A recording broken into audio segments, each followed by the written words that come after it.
What's up, everybody? It's Andre Iguodala from the Golden State Warriors here. It's my pleasure, on behalf of New Amendment and the Point Forward podcast, to invite you all out on Friday, March 10th, to Beyond the Big Ten live recording taking place at Over Under Sports Bar in Lincoln Park, Chicago. That's Friday, March 10th at Over Under from 3 to 7 p.m. Look forward to catching y'all there. What's going on, everybody? Welcome back to another episode of the Old Terps podcast, brought to you by the good folks at New Amendment. Fellas, this week we have something special going on. Kevin has a busy schedule. Reese has a super busy schedule with all his life events coming up. Travis and I are going to be in Chicago. We're going to be doing a live podcast. It's going to be, a lot of people are saying it's going to be the top event of the year. It's just going to be headlined by Travis and I. It's just one of those things that you don't want to miss it. I can't give you a whole lot of it. You want to be there, right? Like, he's got people saying it's one of the biggest pod events of the year. I got people telling me they're going to war for tickets. We're almost sold out. It's gonna be special. We're gonna hold it down.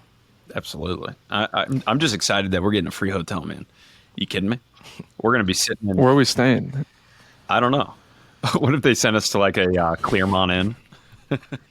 I told him 4 seasons or I'm not coming. 4 seasons or I'm not coming. Stay home. La Quinta or whatever. La Quinta, baby. Show some respect. Hey, think about Chicago, though. Chicago's got a lot of good hotels. Chicago's a great city for all that stuff. Entertainment, restaurants, nightlife. You know, it's for you guys especially. Just hanging out, doing what guys do. A lot of people recording podcasts, drinking beer. A lot of people forget it's St. Patrick's Day weekend too, which if you go look this up, and this is a statistic, number 2 place in the world to visit behind Ireland is Chicago, Illinois on St. Patrick's weekend. Where did you get that, man? Feels like that's not true. Where did you find that? I believe it. Don't they put the river green? They put the green dye in. I'm telling you, that is a legitimate fact. It is going to be, unpeel that banana and just take a bite, because it's going to be bananas. It's going to be amazing. I hope the podcasters don't call y'all out and try to go twos. I hope they do. I wish they would. I wish they would. I'm begging. You two, boy. I'm asking. There's no defense there. Hey, shout out. There's no defense there. Shout out. Old charge taker. Shout out Old Town Park, the apartment building. I've got a half court I can get us into. I will run twos against anybody on this podcast set. I don't think anybody has the capacity anymore. Not on you guys. That ain't no problem. I'm talking beyond the Big Ten. I'm talking anybody. Miss Loretta, I'm ready for the rest of the tour. Miss Loretta. They won't even know what hit them when I start banging triples. Bro, I'm a sidewinder type of guy. You get me in the post, you got no clue if I'm going left or right. No clue. There's footwork's out. Footwork's control. I think the bigger question of all of this is, where are you guys going to be sitting for the games? Are you guys going to be Reese Mona a la nosebleeds, sitting up there in the clouds? Are you guys going to be down behind the bench near the court? This is for all the people listening. There's been a lot of shit talk about this for the past couple weeks about the connections and Reese sitting.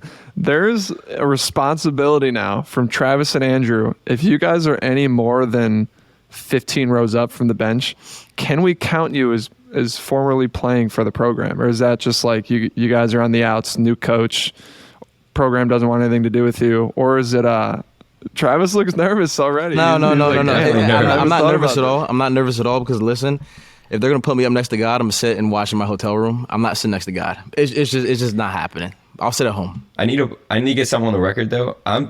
I bounced back after that. The next game, I was actually sitting next to DC. I know y'all got the selfie, too. And Jameer dapped me up on the court side. So, yeah, I bounced back a little bit. I don't want to hear all the hate. I don't want to hear all the hate. I might be the number one ticket guy. Fan. I might be the number one ticket guy east of the Mississippi. There is no way I'm more than 15 rows up. If you ever need a ticket, you send me a DM. I might be the best there is. I just come up. Hold up, time out. You're talking to 2 guys who was just courtside at All-Star Weekend 2 weeks ago. I mean, I was on the floor for the dunk contest. And you telling me I'm sitting in section 326 of the Big Ten tournament quarterfinals? I was on the court. I had boots on the ground at the slam dunk contest. I was on the floor. All I'm saying, it's something to watch for this week. It's something to watch. No doubt. This is a headline we're going to be following. We're going to come back to this. Where you guys are sitting. We'll come back to this. I mean, I'm going to send you this. I might be 2 feet on the floor. I might ref half the game. I might put the stripes on for half the game. I mean, The Big Ten refs could use you. I tell you some what. of the worst refs of all time, ever. I've never gotten along with the Big Ten ref except for like Kelly Pfeiffer. Couldn't stand that guy. Who was our ambulance driver? We're saying names. Wow. Larry's my guy, though. We're going right after the names. Larry Scarano. Big bodybuilder. These dudes, all they do, they don't watch film, they lift. That's why. Bro, All they do is lift. They just do curls to get those biceps looking good. Okay. They're former athletes. What do former athletes do when they stop playing their sport? They lift. You squat. go to your apartment gym or your hotel gym and you just like, for some reason, just try to get yoked. And these refs are still in that mindset. They're like, I'm running up and down the court. I'm getting my cardio in. I'm going to go do some bicep curls. Hey, I'm not playing a sport anymore. You wouldn't know two things about that, pal. That former athlete life, you wouldn't know two things about that. I was going to say. I got a lot of friends Right, that he's are. still I there. got a lot of friends that are right in the middle of this right now, including some people that I'm talking to currently. Reese, One of the most underrated parts, though, about the refs before we let them go is that the coaches will spaz on the refs and call them by name, and it's one of the funniest things ever. Kelly, what the hell was that? What are you looking at, bro, Kelly? I'll never So- forget. Mark. At Minnesota, Turgeon is just digging in Kelly Pfeiffer's, butt. You know what I just said. And he's just yelling at Kelly across the court because he missed like 7 calls in a row and we're shooting a free throw. And he's just screaming, Kelly, Kelly, Kelly. Then I forget who it is. I think it was Larry probably came over and was like, Mark, settle down. And Mark and Turge yells back at Larry. He goes, shut the hell up, Larry. I'm not talking to you. And I just sat there from that point on. I was like, you guys, you might have a whistle, but you have no respect. No respect. I mean, just say whatever you want to do. You're a grown man. Personally, in 2023, I'm not going like that. They spent 3 months just yelling at each other repeatedly, week in, week out, by name, and I'm sure by the end of the season, they're just so fed up with each other. Speaking of refs, was there anything more fun than preseason when the ref would come in and they'd start talking about calls that they're starting to, really hone in on? And every single year, it was always Anthony. It was like, Anthony, you're the number one guy of this, the hook and hold. You literally do it every play. Anthony, the head bob, the flop, every play almost. You were the top guy this year. Every single year it was something, and Anthony was number one every single time. But that only Stopped lasted. getting the calls. That lasted like 5 games. They have this. They come out. They call it every single time. It's over the top, and then they just slowly forget about it as the season starts to go on, and they call it like they did every other year. What do you guys think Are y'all about seeing the flops this year? The flop rule? They are so big on the flop rule this year, and it's almost like they're geeking to call the flop. what Like what play? What specific play are we talking in the about? post?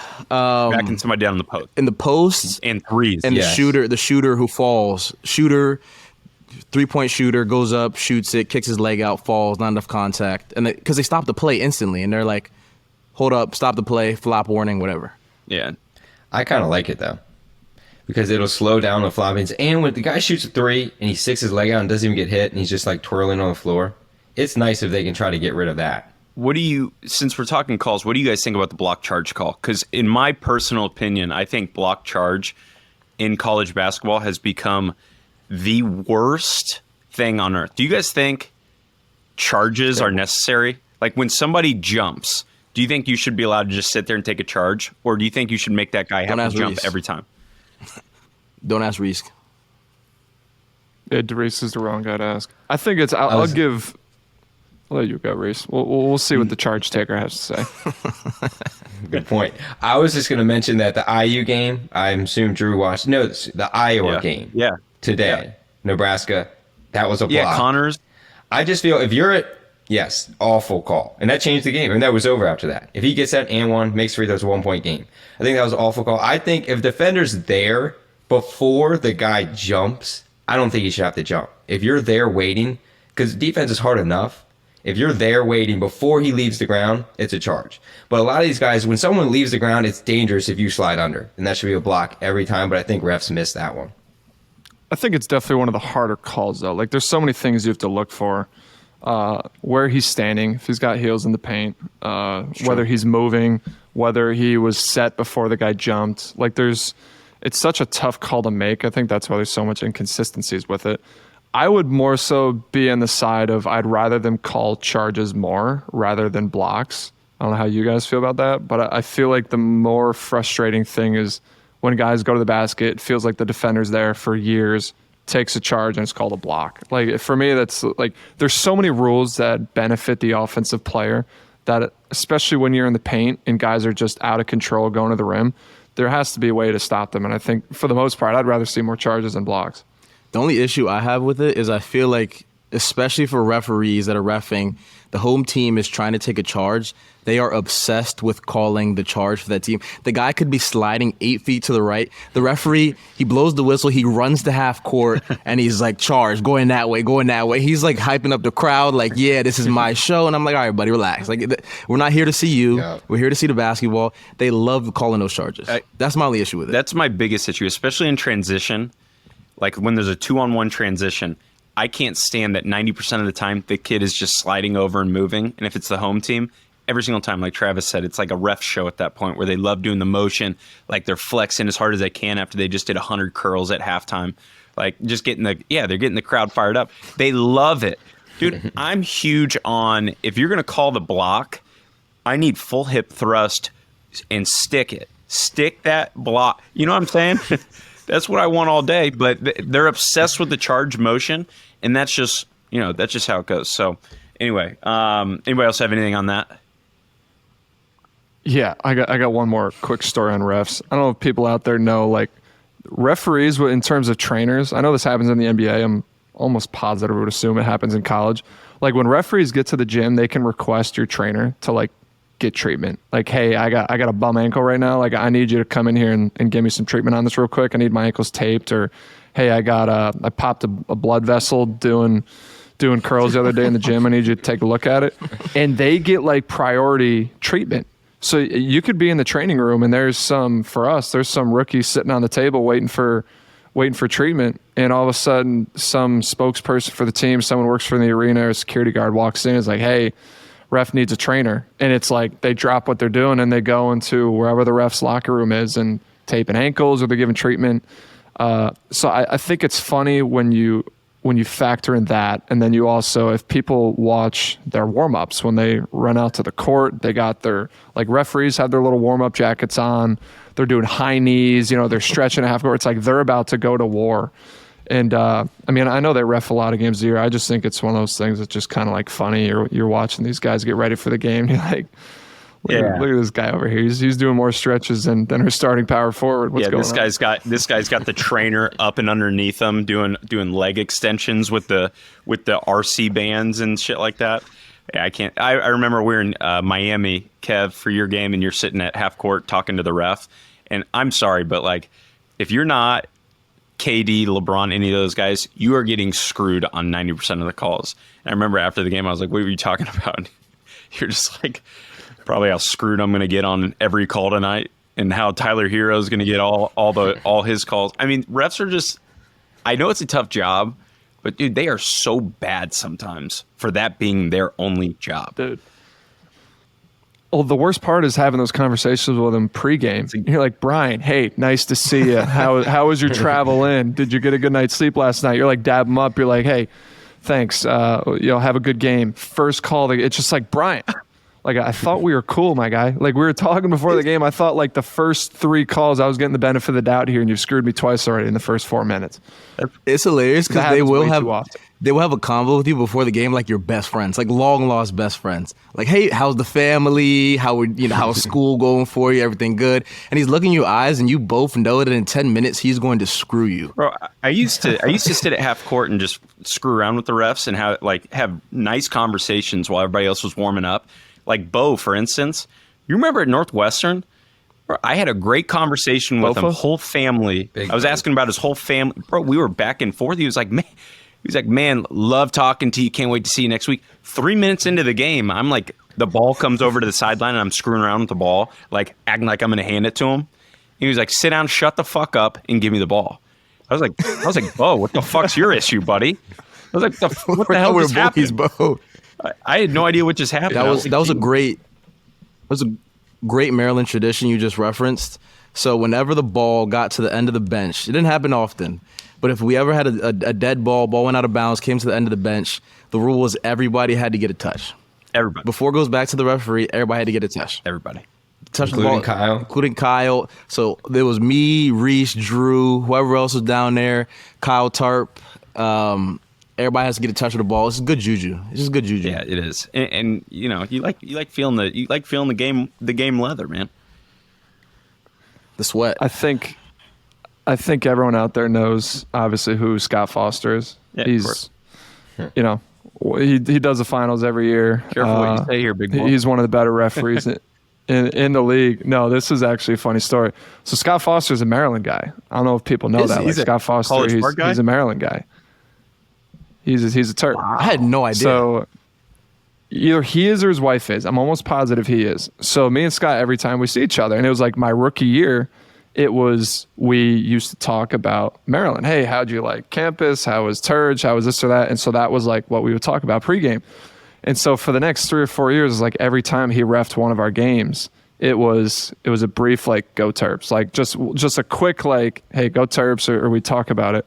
So earlier this year, like maybe our 10th game, when I thought at the end of the game, when I thought I got fouled by Klay Thompson, that would have gone to the line to tie the game. When you got where I did get fouled, where I got absolutely correct 3 times. They punched you in the nuts for half a second. They grabbed your elbow and then they chainsawed your foot off. Besides that, it was clean. Oh, I'll tickle him. And then they tickled him. So we had him like earlier that year. So we had him once before that. And again, it was all just, small talk, pleasant interaction, quick Terps, boom, play the game. So that happens. After the game, I think I tweeted like, oh, no accountability. And there was definitely a spotlight put on the refs. And there was a couple things just across the league that just referees kind of got put in a bad place for about a week or two.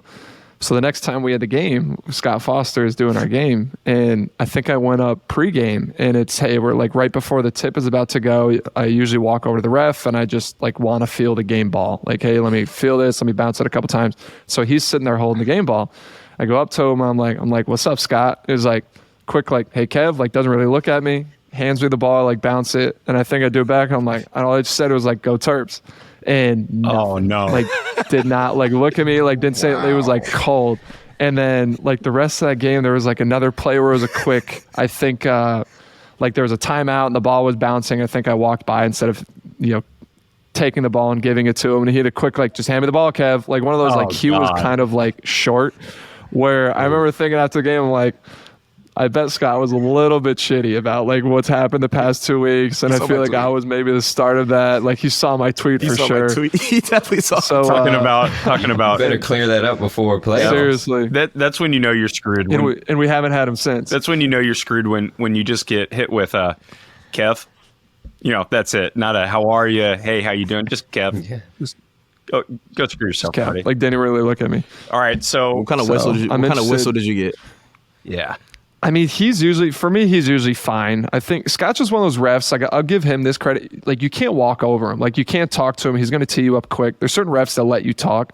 Like, Scott is like, he's been around the league for so long. He's basically like you're going to respect me. Like, you're not going to talk to me a certain way over the course of the game. I got a quick whistle. I got a quick tee. But I think for the most part, he calls a pretty fair game. So I've never had a problem with his actual refereeing. It's just like he has a personality to him that maybe other refs don't. But he's always been great to me, except for that one time. So I'm interested the next time our interaction is. Something funny, Reese? Maybe it'll be during this Big Ten tournament in CAA run, and I get to get the chatter up again with him about the Terps. That's crazy. You can't even. Kev, maybe maybe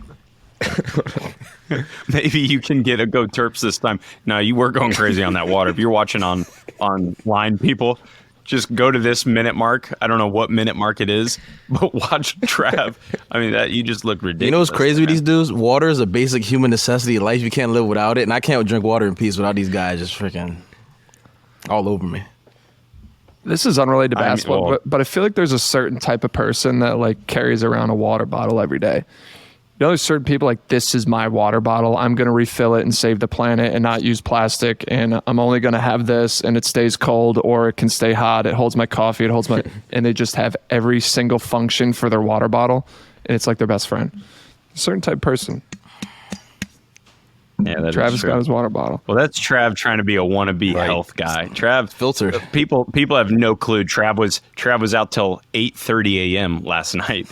Didn't get in the door till the sun was cracking. This guy's drinking water now, acting like he's Mr. Health. It's You know, filtered. this guy's It's a struggling. Brita filter. It's clean. Those are unbelievable. Although I will say this: go look up Brita water bottles, and trust me when I say that filter system, it's ugly.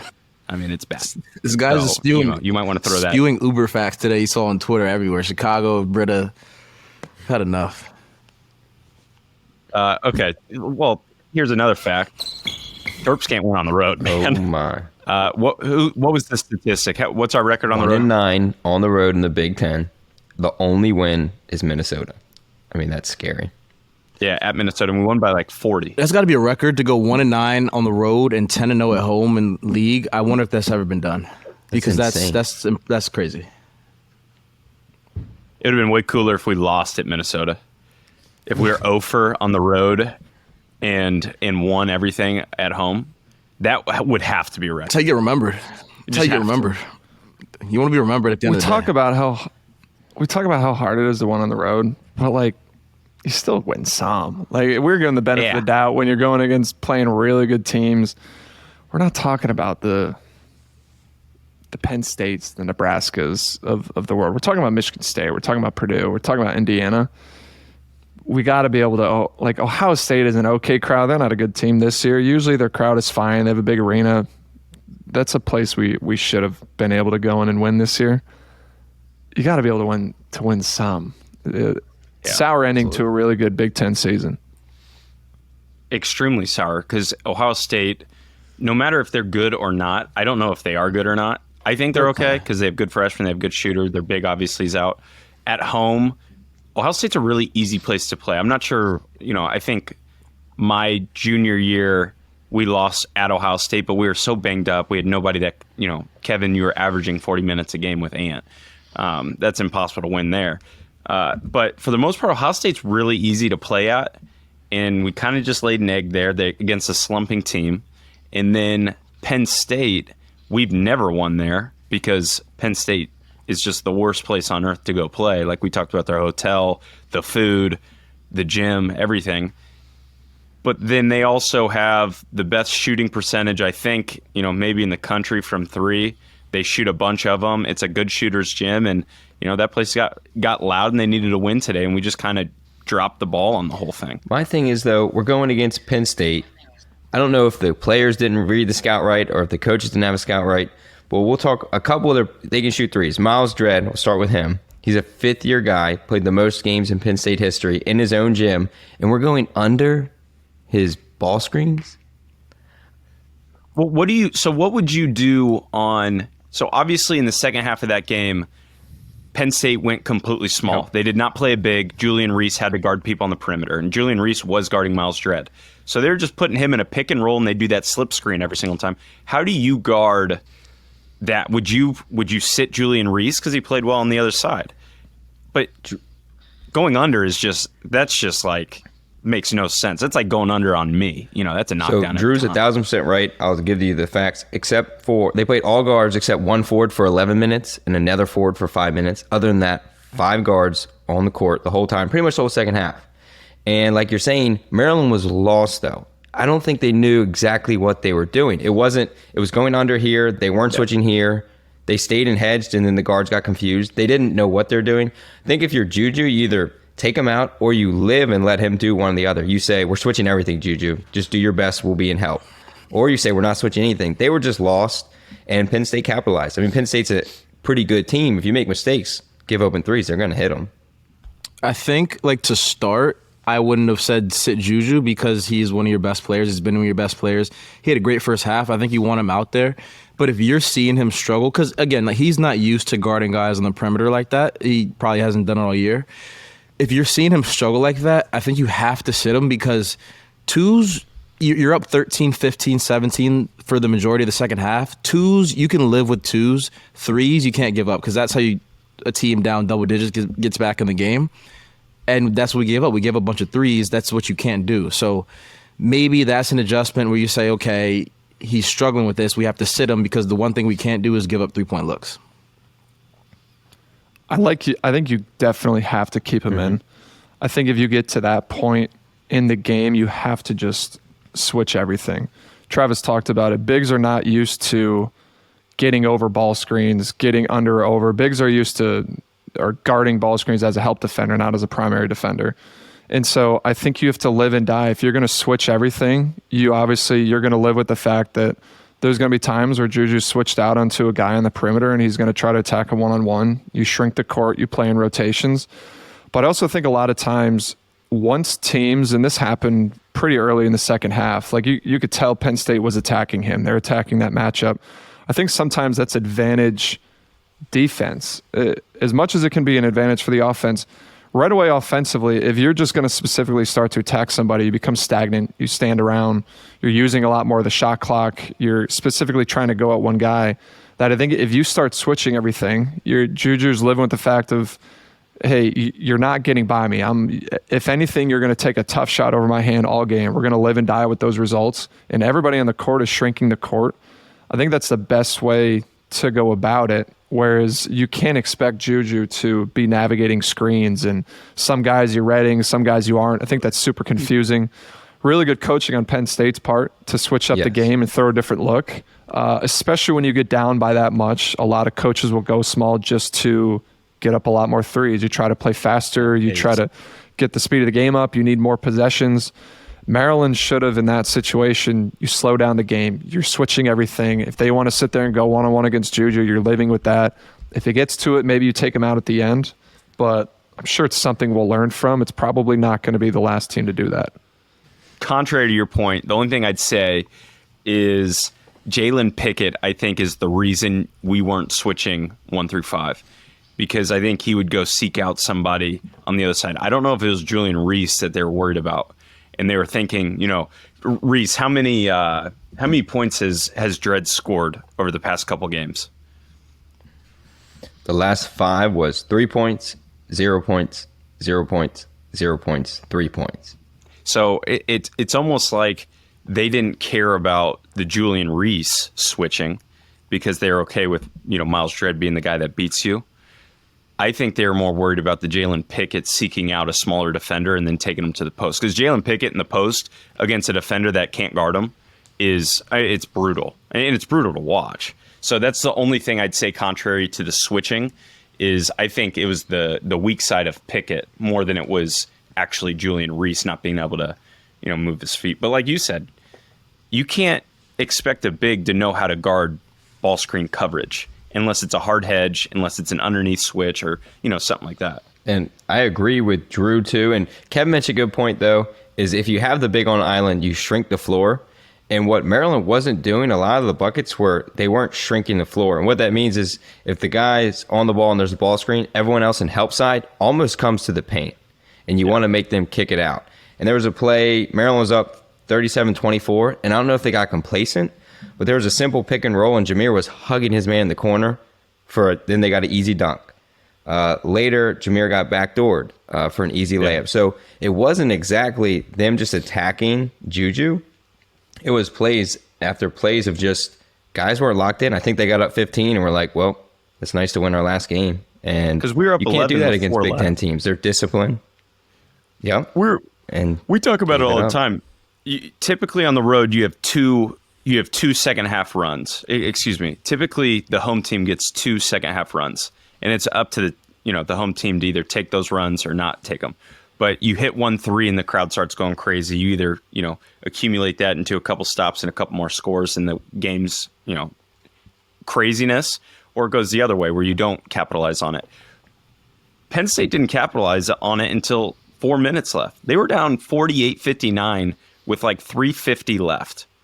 And then it was a funk 3. It was another funk 3. Then it's a Miles Dredd, backdoor. Then it's a Seth Lundy offensive rebound. And then it's that, kid who makes the left-handed layup at the end of the game. I just don't know Kevin, would you call more timeouts in that situation? How would you approach something on the road like that where everything's just going haywire in like 2 minutes? I mean, it was 2 minutes. I know it's tough. Like, coaches always want timeouts at the end of the game, and you have to base it off of momentum. Like, you're feeling the crowd. Is the other team in a good rhythm? You try to break the rhythm, their momentum. But no, at some point, like, you got to play. Your players got to make plays, especially if you're on the road. The coach can't always save you from those types of runs. You got to trust in your system. You got to be able to trust that you can run things without having to call a timeout. You can get plays and get shots for players that you want in those situations. And it's just a funky game, right? It just, like, at the end of the game, it was just funky. Things do not tend to go right for Maryland in Penn State. That's a gym that, for whatever reason, we do not win in. They do not usually have a great crowd. It's a massive arena that they fill at about a quarter of the way. But we can't win there. I don't know if the energy's always off or they just have our number in that gym. But I think from a coach, from Willard, it's tough to say whether he could have done more or not. You can't always rely on timeouts being the thing that's going to stop another team from a run or their momentum. Yeah, I don't disagree at all. Yeah, Trav, I think something that was Reese, that was funny. you laughing up there? I think something. I think something that was disappointing was. It would be one thing if it was like a 3-point barrage from everywhere, but it was really just like two guys, right? Like Pickett, he had the ball in his hands most of the game, so he's on the ball. And then it was Funk shooting the ball and Miles Dredd shooting the ball. That's really where they got all their 3-point production. Exactly. So that's something where it's just like, okay, look, like somebody's got to step up and guard those guys and don't let them get clean looks. That is, I think, what disappointed me. I think offensively, Hakeem and Dante didn't really give us much. That is, I think, the crux of that performance. Jameer was pretty spectacular at 26. I think early on in the game, we hit a couple threes early. Penn State, as a defender, when you give up a three, your next thought is don't let that guy get another shot again. So even it doesn't matter what he shoots, you're going to be closer to him. The space of the floor kind of opened up. Jameer had lanes to get to the paint, get in the mid-range, get good shots off. So offensively, that was a bright spot. Ian Martinez had a good game. Don Carey made a couple shots, but Hakeem and Dante, like going into the postseason, those are two of our seniors, two of our leaders. We need more than, what do they have today? Combined like 4 points. Hawk had 3 and Tay had 1. We need more than 4 from those guys. Yeah. Yep.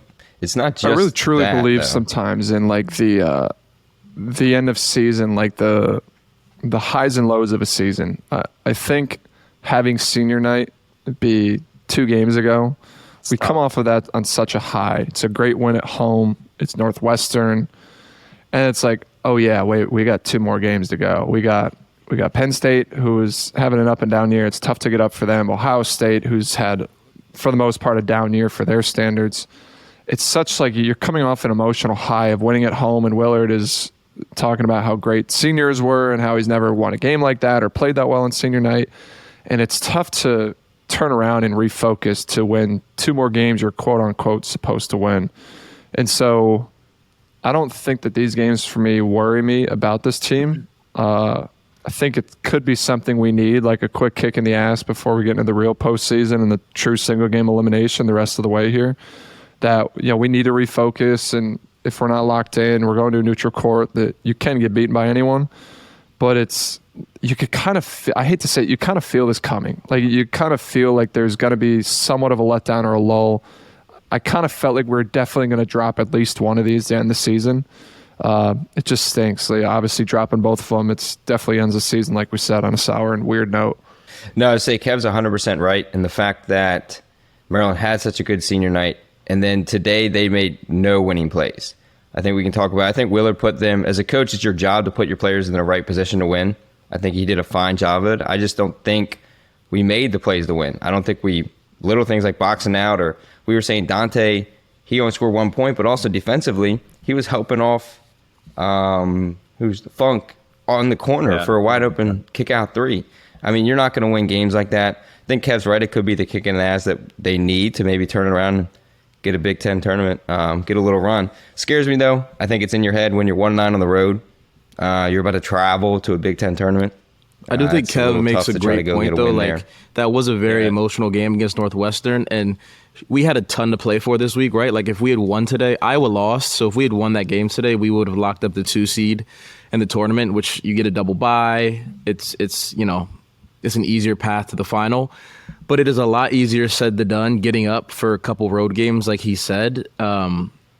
It's just tough. Like, you have a lot to play for. It's easier said than done. I think, like, the guys just didn't seem like they had it this week, which happens. It's a long season. You've been playing since November. Like, it happens.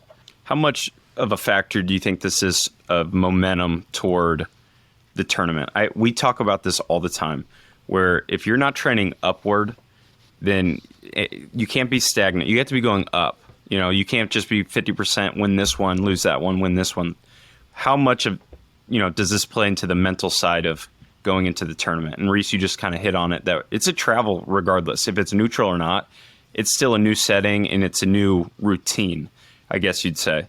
So how much do you guys think this will play factor into how we do in the tournament? Because I think we're going to play Nebraska or Minnesota first, and then we'll go play Michigan State or potentially IU. So what do you guys think The issue I have about that? is that I think we've been pretty consistent pretty much in 2023 as far as, like, who we are and how we play. It's just we've been two different teams. Like, we're 10-0 at home and we're 1-9 on the road, and it's been pretty consistent throughout. So it's almost like, which Maryland basketball team are we going to get on a neutral court? The one that's been at home and pressing and energetic and, getting good shots, sharing the ball. We're going to be the road team that is sluggish and lethargic and, messes up defensive assignments. Like, that is almost just a decision we have to make this week as far as, like, who we're going to be and which Terp team is going to show up.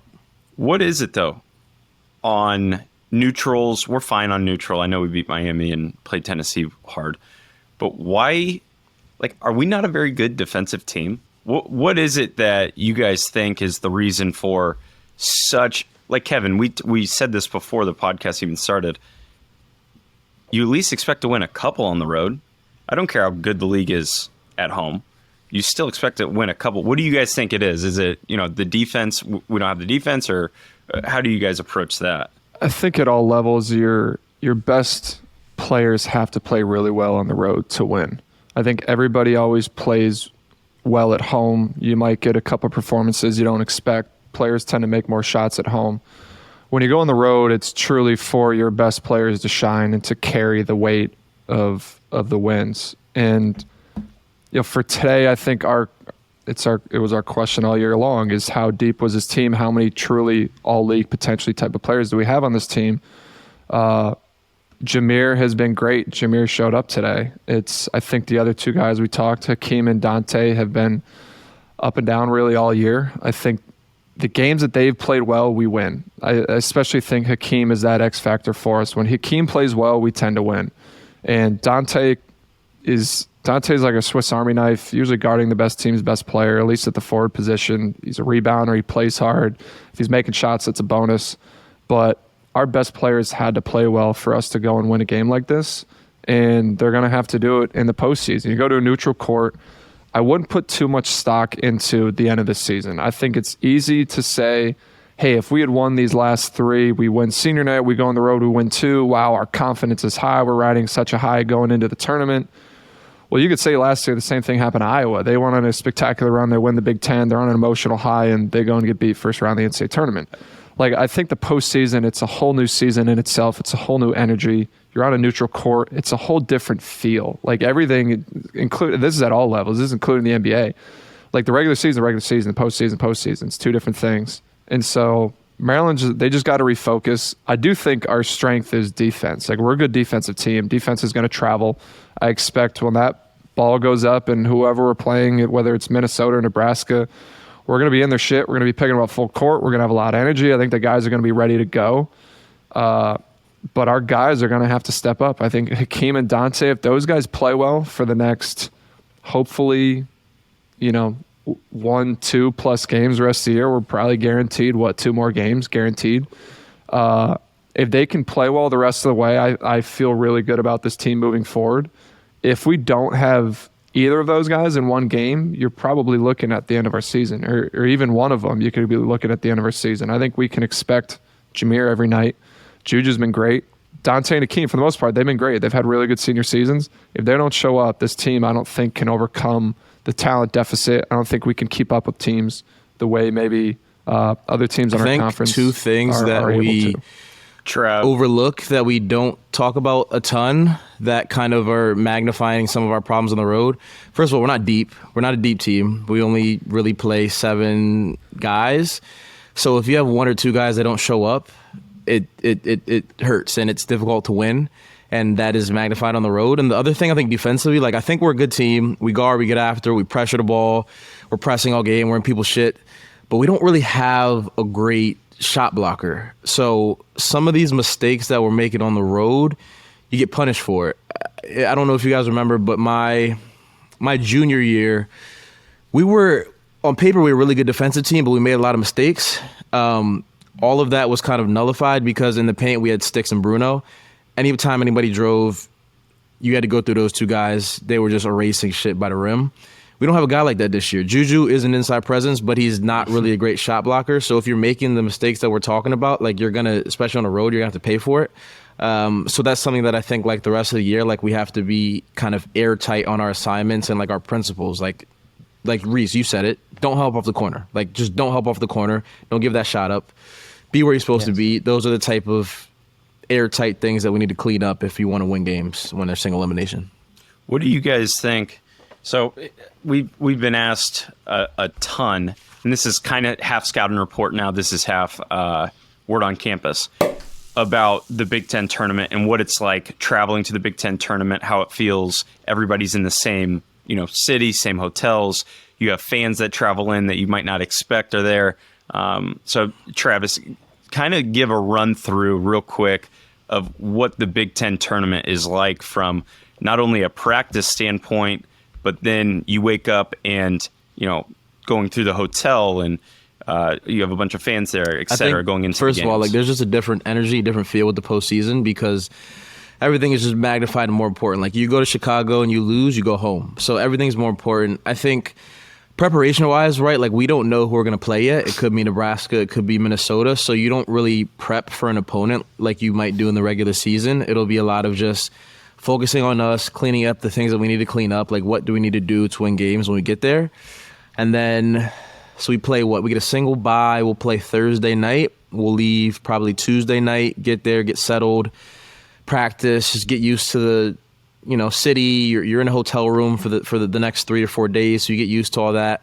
And then you play. It's a different energy. I'm sure you guys remember. You get ready to go to the game.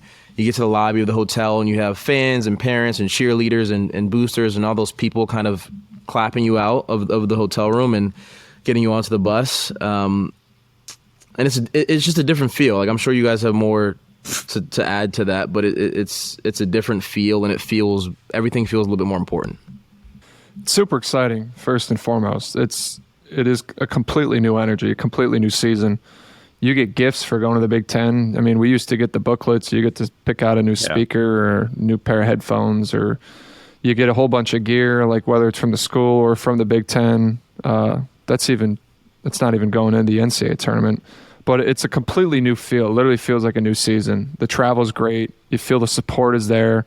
All of a sudden, like the true, I won't say the true Maryland fans, but the people that follow the program the closest, they usually travel. Like Travis said, there's a send-off in the lobby when you're going to the game. The cheerleaders are there. Usually they don't travel on road trips. The hotel is great. It's all done up for the Big Ten. Like it is a really exciting time of year. And it's just not the same. Like I think these guys, it's for teams like us, we finished the last 2 games on the road, maybe like we talked about the emotional down after senior night. It is kind of a kick in the butt. It gets you excited to play. I think everybody tends to show up. So I'm excited. I mean, obviously these seniors, it could be it. I personally haven't had much success in the Big Ten tournament. Maryland as a whole, I guess over the course of our career, hasn't had a super deep run in this Big Ten tournament. So in terms of talking about and finding the right things to go and to lead to a win, I'm not sure I can speak onto that too much. But all I know is defense is going to travel. I know we're going to play hard. I know that's a pretty good start. And I It's think awesome this is though. where, It's go ahead, Reese. tournament basketball, and for a lot of kids and college players, you haven't done this since AAU. You haven't played 3 games in 3 days since AAU. It's fun, it's exciting, it's different. I mean, you actually, whether you believe it or not, get pretty bored at the end of a regular season. You play the same teams. You're playing the same teams. Does this game matter? Yeah, it does. It might get us from a 6 to a 7 seed. Now it's tournament basketball. You lose, you go home. You win, you keep playing. And it's a little more bragging rights. It's a little more to it. And it's like childhood. It's like AAU. You're in a basketball tournament. You're in a tournament. It's not the NCAA tournament. The NCAA tournament is incredible, and we can get into that in future pods to come. But Big Ten tournament's still awesome. It's still tournament basketball. You want to win. I think another underrated win or go home. part of the It's nothing tournament like that it. we also like, we say all the time jokingly, like, who wants it more? Like, we want it more, whatever. But sometimes also with this tournament stuff, it's generally just like, who wants it more? Like, you guys remember a couple years ago, Michigan had that issue with their plane landing in D.C., and then they played their first game in their practice jerseys, and they were the 8th seed, and they won it all, like, running away. Like, that was, I think, the most classic example of guys who just wanted it more than anybody else. And that is a lot of times who wins these tournaments. Because you're playing a game, you're getting home to the hotel late, you got to get an ice bath quickly, turn around the next day, you're tired, you're sore. Like, you just got to show up. And it's a different challenge. It's different than you do everything in the regular season. But I think a lot of times it's a lot of just who generally wants to be here more and who wants to win more. To me, there's 2 things with tournament play where, and Jay Wright said this after he won the national championship, I think in like 16 or something. And he said, it hasn't really sunk in yet because I think the journey was more beautiful than the result. And like the pressure of tournament basketball is that it is so much fun that you don't want it to end. So that's where the pressure is. It's not, you're not nervous about airballing a shot. That's not the nerves. The nerves is, okay, this could be the last time I go on the court with this group. But you also think about the journey as well. Yeah, winning the Big Ten would be sick. And I know that's the most fun part. But what do we always talk about? We don't really talk about, hey, you remember that win? No, we talk about the practices, the journey of everything. So I think that's one of the first pieces of tournament plays. You start thinking and getting in that mindset. And then secondly, I think this is where you really see how good of a coach you have. Because like Travis said, you don't scout teams. You can't scout teams. You can't get every team's best play. You might be able to stop 2 of their sets that they run down the stretch, but everything else is principles. So that beginning of the year, the scouting reports, all that stuff, worthless. Everything now is, do you have the right principles to stop somebody? Does your defense travel? And do you have good enough sets that they can't guard you either?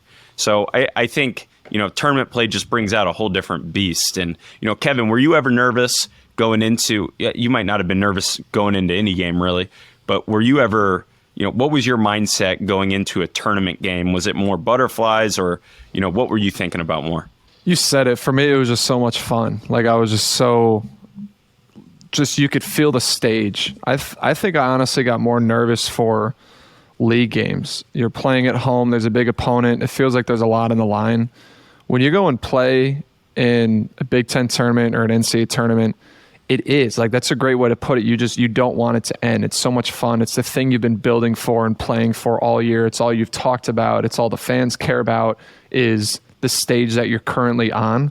And maybe in your head, for some reason, you think that no matter what happens, like, hey, we're gonna get 3 or 4 games out of this. This is a Big Ten tournament. It feels like this whole big to do and snap your fingers or 1 game and you're done. And that happened to me my sophomore year. We were this big buildup. We'll go to MSG, playing Wisconsin. Great, boom, lose our first game, and that was our season. Like we didn't get invited to the NCAA tournament, not the NIT, nothing. Like that was it. And you don't get nervous, or at least I didn't, for these games. I've always been someone who's, I think for the most part, tried to step up to the big stage and trusted in my abilities and their team's abilities and the preparation that's gotten you there. But it's just so much fun, like being on that stage and having the support and feeling the support of your whole school and your teammates. And it's just such a positive environment. You just want more and more of it. You're flying to Chicago or New York. You're booking a one-way ticket for the team, and you have no idea when you're coming home. And it's like, again, like you're playing out of not fear, but just like, I don't want to go home, because there's no worse feeling, I think, than losing a game. And you guys are talking about logistics for the travel of getting home the next day, and you just know in the back of your mind, like, man, we have more to give. Like we should have won that game. We should be staying here another day, another 2 days. We didn't do everything we came here to do. Like that is, I think, the worst feeling in the world is knowing that you should have or could have done more, and you're going home the next day. And I think like that is what you should motivate us. I said it against Belmont. I said that before Belmont in the round of 64 my senior year. They said that the number one emotion that you never want to feel is regret. So don't look back in 2 weeks and say, fuck, I could have gotten on the ground for that loose ball. I could have done this or done that. I think tournament play maximizes, that emotion where you don't really think back to, week 3 of the Big Ten Conference and regular season play and say, shit, I should have hit a shot.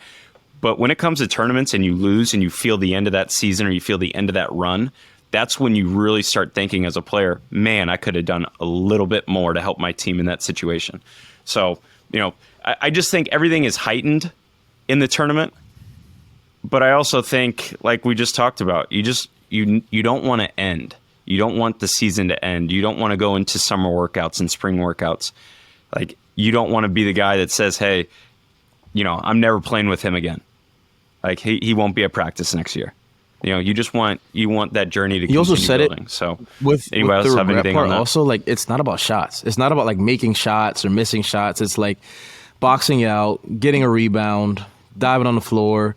You have a decent defensive assignment, do it right. If you're supposed to hedge hard on the ball screen, hedge hard, don't switch. Like, it's those types of things that are what causes regret. It's not really missed shots because you're going to miss shots. You're going to make something, going to miss something. It's going to happen. Yeah, absolutely. Okay. Looking at our bracket moving forward, we got Purdue, Indiana, Iowa, Michigan State. Obviously, us, we're sitting 6. Michigan's in there too. Who do you guys look ahead between Purdue, Iowa, Indiana, Michigan State? Who do you guys want to see? Not Michigan State. And it doesn't have to be explained. Just real quick, who do you want to see? I don't want to see Michigan State. At this moment, I'd want to see Purdue. I don't see how we beat Iowa. I just think it's a race to 70. Purdue has shown there's cracks showing in their armor because you're seeing, like, you give Edey a hard time, you make him work for it, make guys like Braden Smith score, make guys like Lawyer dribble the ball, get to the basket. Like, they seem to be kind of vulnerable at the moment. I think Indiana, we've beaten them before. Trace Jackson Davis is an animal. I kind of don't love the idea of playing him, but we've beaten them before. Michigan State, I just think, again, Drew, you said it 3 times, Izzo and March is, generally speaking, not a great proposition for your team. Now, do I think we can beat them? Of course. Like, we have enough, plenty of talent to do it. I think we can do it, but those guys are always tough to beat in these types of scenarios. We gotta beat Nebraska first. Who wins tournament Tougher games? teams? Guards. Tougher teams guards. too, but guards. That's the first thing you look at on paper. Who has shots? better guards? Bigs typically aren't going to, take you to the promised land. Kevin, you said that way early on. So I think that's a big piece of it too, where I'd be cool with going up and, the best player being a big. You just trap and then you make somebody hit, a big nut shot. And if Games they're are freshmen, close, that's games even come better. down to the wire. And guards take those shots. But man, that's why it does. But that's where I also feel good about us. Good point. We might have the best guard in the whole tournament, Agreed. and we got a bunch of guys around him that can make shots. Don Carey's a 5th-year senior. Don Carey has everything to play for. Hakeem Hart, Dante. Like, we got a lot of old dudes. We might have the best guard in this tournament, and we guard. We're gonna pick these guys up full court. I bet you in our first game we're gonna sub a lot early. We're gonna pick up the pace. I feel good about where we're at. If we're talking about those 4 teams, Purdue still worries me because of Edey. Indiana might be playing the best basketball in the conference. Like, their win today at home against Michigan, I think they can get to a different level that I don't know if other teams can get to. It's probably, for me, it is Michigan State. Izzo scares me. It's usually not a good matchup for us, but the way we match up against them, obviously we have to beat Nebraska or Minnesota first. Don't want to look past that game. Yeah. But if we're talking about the top 4 seeds, for me, I don't hate the Michigan State matchup. It's just like it comes down to, I think our identities this year are very similar. It's just who's going to want it more. And one quick point is that if we're playing one of those 4, it means we won a game. And I think those help, actually. You win a game in that gym, you're familiar, and you come back the next day and you run it back and try to get another win. So I think actually not having the double bye for this Maryland team might not be the worst thing. They come out, get some momentum, get a win in. Kev made a great point. Gym, could make a little run. Yeah. Because in reality, like, if they get the bye, if they got in the bye, who would their matchup? They could potentially be getting an Iowa. And Iowa's the worst team. Exactly. Like, you let Iowa or Illinois find the rhythm, mostly Iowa. It could be over in the first half if Iowa's making shots and they're playing fast. And Illinois scares me. Shannon scares me. I don't hate it. Obviously, playing the first game, like Reese said, you might find your rhythm. You get used to the gym and the atmosphere. The next team, I think Kevin made a great point. I look at our team. I think we are built for tournament play. We are aggressive. We get after it. We press, and we are led by a great guard who has, I think, this whole entire season, he showed up for us at big minutes. Even today, like every time we needed a bucket, up until basically the very end, he got us a bucket. So I think we are built for tournament play. I think we can go as far as, Jameer and Hakeem and Dante take us, which, who knows? And that's tournament play. So I don't know if we're going to do another podcast here before we start Big Ten play. Again, Chicago this week. I think it's Friday, March 6th. No, what is it? Friday, March 9th at the Over Under Bar in Chicago, Illinois. So that'll be another live podcast. I don't know if we'll do a podcast before we start playing on Thursday night. However, I agree with these guys. I think getting in the gym, getting a feel for everything might be an advantage for us. We're not the oldest team, but we're not the youngest team either. I just don't think the minutes in the extra game is going to hurt us. It actually might help us. Again, this is another episode of the Old Terps podcast brought to you by the good folks at New Amendment. We're fired up. We're ready for tournament play. This is the best time of year for any sports fan in the world. It's March. We've made it. And guess what? Terps are dancing, man. We're going to the tournament regardless if we win the next two or we lose the next one. So let's be excited for what we did this year and let's keep moving. How great are we? Shout out us. Beyond the Big Ten is a network of podcasts that aims to be your go-to resource for all things Big Ten. We cover the entire conference with shows hosted by ex-players and athletic alumni, aiming to be your go-to source of information and entertainment for your favorite team. Hosted by ex-Big Ten players, media, and insiders, our podcasts are focused on giving diehard fans and those alums an inside scoop about the teams and people that make the Big Ten Conference one of the most watched and most talked about conferences in sports. We're excited to talk Big Ten basketball with you wherever you may be. Subscribe now.